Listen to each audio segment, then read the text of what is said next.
Hi, this is Carl from OnePlus. Today, we're going to be building a OnePlus Nord by hand from scratch. So let's get started. Nord's display is already installed in the chassis of the phone, so we're going to start by assembling its camera system. Let's fit each rear camera into a bracket that will be placed inside the phone a little bit later. Next, we'll remove the film from the rear cover and attach the receiver and camera flash. Fun fact, that piece of copper you see in the center of Nord is a heat dissipation pipe that helps it stay cool, especially when you're performing heavy-duty tasks like gaming. Next up is the main board that will lock in with 2 screws. We usually rely on sophisticated machinery for this, but today, it's all on me. Here, we'll fit Nord's dual selfie cameras into place. Let's drop Nord's rear camera system in and make sure every sensor is secured. The vibration motor, fingerprint bracket, and in-display fingerprint scanner are up next.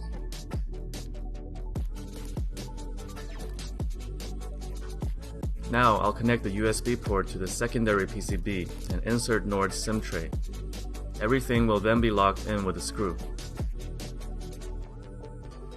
Radio frequency cables are up next. First, a white cable, and then a black cable.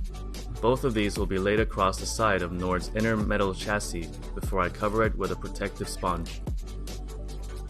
Time to remove some more film now and connect the secondary board and the display to the main board.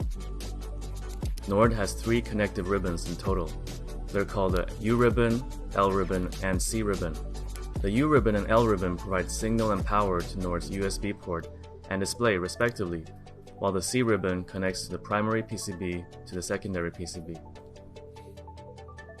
Let's install the secondary PCB cover, which includes the speaker box, and lock it in with screws. I'm then going to put tamper-evident seals on the corresponding screw holes, so we know if you ever try this yourself. Nord's battery is up next. I'll fit it in and make sure it's secure.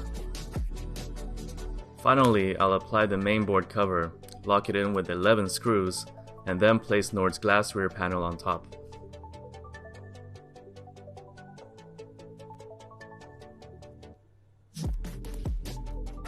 Now, the moment of truth. And there we have it, a fully functioning OnePlus Nord. So today we tried something different. Instead of showing you how it is to disassemble our phone, we made a OnePlus Nord for you from scratch.